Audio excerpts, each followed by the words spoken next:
Vaccine पर इस वक्त देश करीब करीब खाली हाथ है।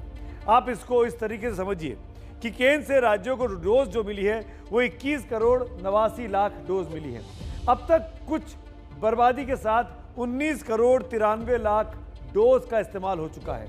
उसके बाद अभी जो उपलब्ध डोज हैं वो 1 करोड़ 96 लाख ही बची है। देश में कुल बालिग यानी एडल्ट आबादी करीब 94 करोड़ है, जिसको दोनों वैक्सीन देने के लिए 188 करोड़ डोज की आवश्यकता है। अगर करीब 22 करोड़ डोज घटा दें तो अभी 166 करोड़ डोज की जरूरत इस वक्त भी देश की पूरी आबादी के लिए है। यह बार बार कहा जाता है कि वैक्सीन लगाना बहुत जरूरी है। अगर इस साल दिसंबर तक सरकार सबको वैक्सीन लगाने का लक्ष्य रखेगी तो इसके लिए उसे रोजाना कम से कम 76 लाख टीके लगाने होंगे रोजाना। लेकिन वैक्सीन का हाल यह है कि 9 राज्यों ने 28 करोड़ 70 लाख वैक्सीन खरीदने के ग्लोबल टेंडर निकाले थे, लेकिन 36 दिन बीत जाने के बाद भी वैक्सीन खरीदे नहीं मिल रही है। नील बटे सन्नाटा है।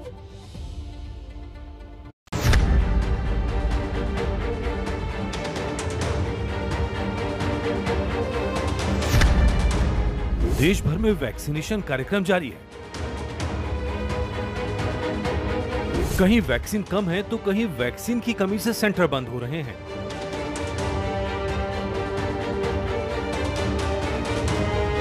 सवाल यह है कि वैक्सीन आए कहां से? केंद्र ने राज्यों को भी कहा है कि वो अपने लिए वैक्सीन जुटा लें। 19 अप्रैल को सभी राज्यों को वैक्सीन खरीदने की छूट दे दी गई। 36 दिन हो गए। 9 राज्यों के ग्लोबल टेंडर करने के बावजूद कोई भी राज्य वैक्सीन नहीं खरीद पाया।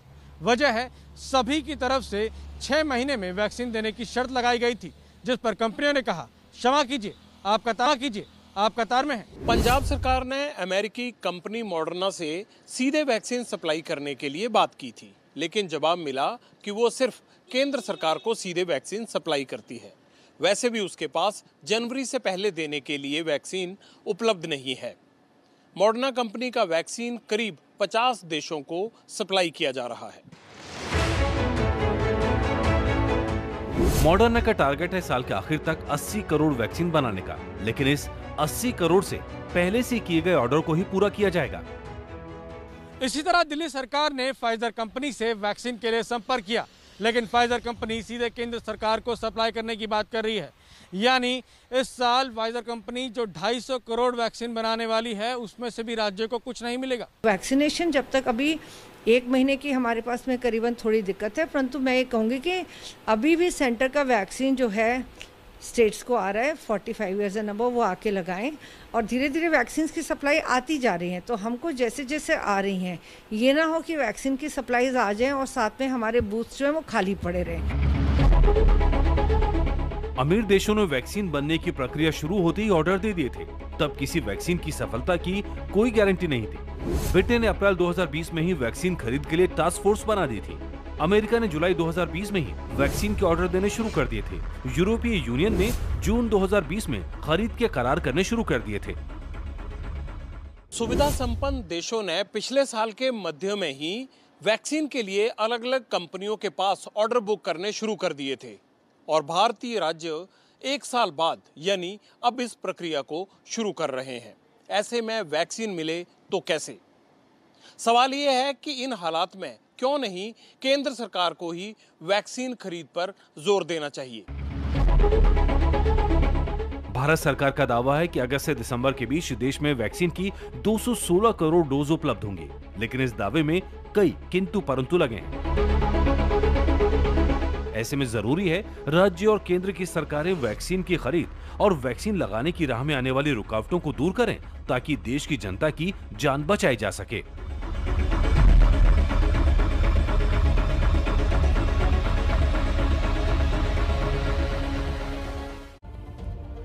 दरअसल जितनी वैक्सीन की कमी है उससे ज्यादा वैक्सीन पर राजनीति भी अपने देश में चल रही है।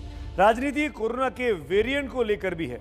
ताजा घमासान तो कोरोना के एक वेरिएंट को लेकर है, जिससे कांग्रेस के कुछ नेताओं ने इंडियन वेरिएंट कहा तो बीजेपी के नेता बेफर पड़े।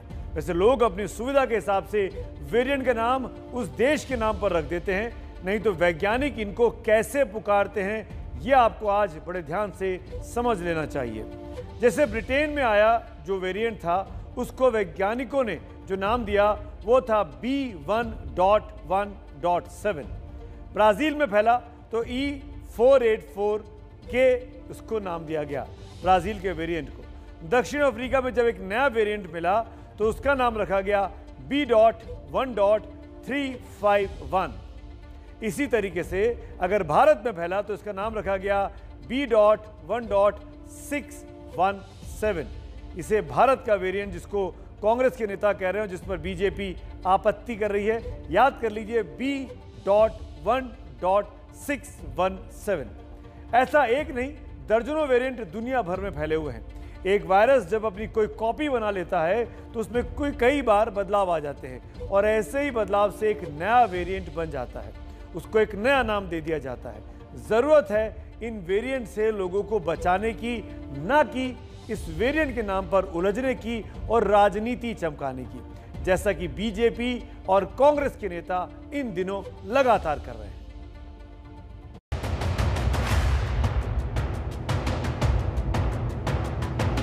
कोरोना वेरिएंट के नामकरण को लेकर आमने सामने आ गए हैं बीजेपी सांसद निशिकांत दुबे और कांग्रेस सांसद शशि थरूर।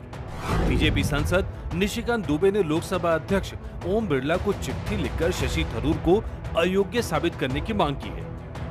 निशिकांत दुबे का आरोप है कांग्रेस नेता शशि थरूर ने संसद की सूचना और प्रौद्योगिकी समिति के अध्यक्ष पद का दुरुपयोग किया।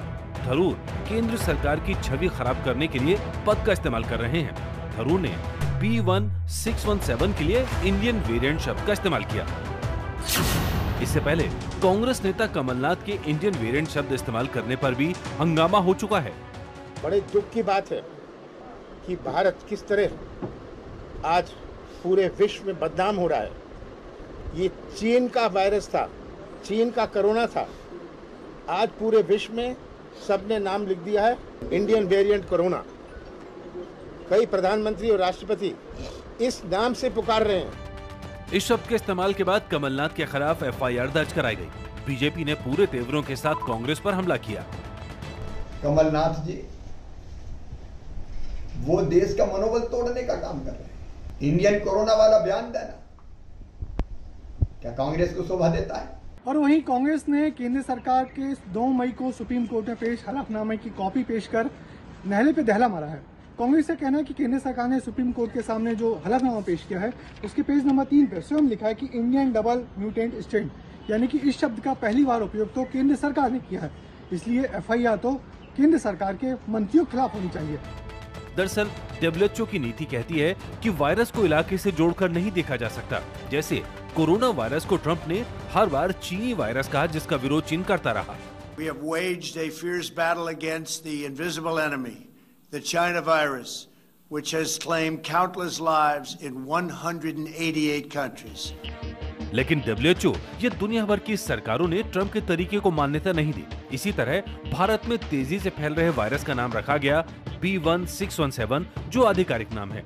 दुनिया भर की सरकारें इस तरह क्षेत्र के आधार पर नाम रखे जाने का विरोध करती है। जैसे केजरीवाल ने जब सिंगापुर वेरिएंट कहा तो सिंगापुर से कड़ी प्रतिक्रिया आई।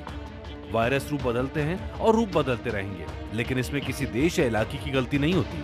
तो ऐसे में कोरोना को देश के साथ क्यों जोड़ा जा रहा है और क्यों उस पर इतना बड़ा विवाद खड़ा किया जा रहा है कि वही नाम लोगों के जहन में बार बार घूमने लगे।